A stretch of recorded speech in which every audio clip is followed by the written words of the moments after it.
If you're a parent, you know this feeling. That moment of pure frustration where it feels like your child just isn't listening. It is so exhausting, right? But what if I told you there's a way to turn those moments of conflict into real opportunities for connection? Well, today we're going to dive deep into the work of Coach Bruce, an expert who's been partnering with parents for over 40 years to explore his compassionate, science-backed method for doing exactly that. This is it. This is the question that keeps so many of us up at night. We ask our kids to do something simple, and what do we get? Defiance, a blank stare, or maybe even a full-blown meltdown. Coach Bruce's life's work tackles this head-on, not with quick fixes, but by completely changing how we understand what's actually happening inside our child's brain in those stressful moments. For 4 decades, Coach Bruce has been in the trenches with families, developing what he calls the gymnastics of love and discipline. You can just feel the hands-on experience in his approach. It's all built on a deep, deep respect for a child's inner world.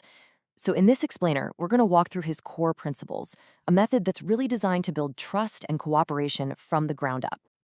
Okay, so here's our game plan. First, we'll talk about the huge mindset shift from scolding to teaching. Then, we'll get into what Coach Bruce calls the science of a scare. It's fascinating stuff about your child's brain. After that, we'll break down his super practical 5-step compassionate shift. We'll even tackle the surprising power of an apology. And finally, we'll see how it all comes together to build long-term trust instead of fear. So let's start with the absolute foundation of the Coach Bruce method. It's this idea of moving away from scolding and toward teaching. Now, that might sound simple, but believe me, the difference it makes is, well, it's profound for you and for your child. At its heart, it's all about a choice. Coach Bruce puts it so clearly. Teaching is about imparting knowledge, being a guide. It's constructive. Scolding? Well, that's just an angry reaction that comes from our own frustration. His whole philosophy is about choosing that first path, because our kids really do need our direction and our inspiration, not our blame. And this has a huge benefit for us, the parents. Coach Bruce points out that after we scold our kids, what do we usually feel? Guilt, that heavy, sinking feeling. But when we reframe that exact same moment as a chance to teach, that guilt just vanishes. It's replaced with a sense of purpose. You're guiding them, not just reacting at them. So, okay, why is teaching so much more effective than scolding?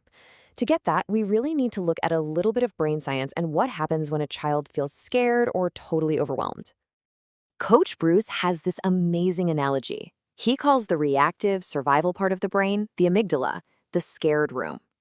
When your child is in the middle of a tantrum, feeling threatened by your loud voice or angry face, they're literally in this room. And in the scared room, their brain is just in protection mode. Logic, reason, it's all offline, gone. Our goal then is to help them get out of that scared room and into what he calls the learning room. This is their prefrontal cortex, the calm, rational thinking part of the brain. This is the only place where a child is open, where they can actually process what you're saying and absorb the lesson you're trying to share. I want you to picture this because it's so powerful. According to Coach Bruce, a child's brain is like a filing cabinet. When they're calm in the learning room, those drawers are wide open, ready to take in new information. But the second they feel scared, that filing cabinet slams shut. It's locked, and nothing you say, no lesson, no logic can get in. So how do you know their filing cabinet has just slammed shut? Coach Bruce gives us some really clear signs to look for. Their eyes get really big, or you get that totally blank stare. When they suddenly say, I don't know, to a super simple question, or they start blaming their brother or sister. These are not signs of defiance. They are signals that your child is in the scared room. They literally cannot access that logical learning part of their brain. Okay, so recognizing the scared room is step one. But the next crucial part is knowing how to gently guide your child out of it.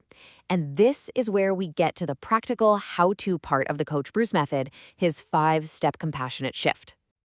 Think of this as the bridge that gets them from that reactive state back to a receptive one. It starts with intervention, so stopping the behavior.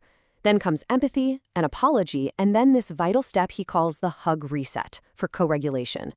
It's only after all of that that you can finally deliver the learning message. That hug, that's the key to reopening the connection. Now, I know what you might be thinking, because a lot of parents get stuck right here on step 3, the apology. It can feel so counterintuitive to apologize to a child who's misbehaving. But Coach Bruce explains its purpose is actually strategic and it's deeply compassionate. This is the big question, isn't it? If I say I'm sorry, am I telling my child their behavior was okay? Am I just giving up? It's a really valid concern, but it comes from a misunderstanding of what the apology is trying to accomplish here. Here's the key. It's all about what you're apologizing for. You're not apologizing for the rule or the boundary you set. You are apologizing for scaring them with your big voice or your angry face. You're essentially saying, I'm sorry my reaction scared you. The only goal is to help their little nervous system calm down enough so they can hear you again. It's about calming down, not giving in.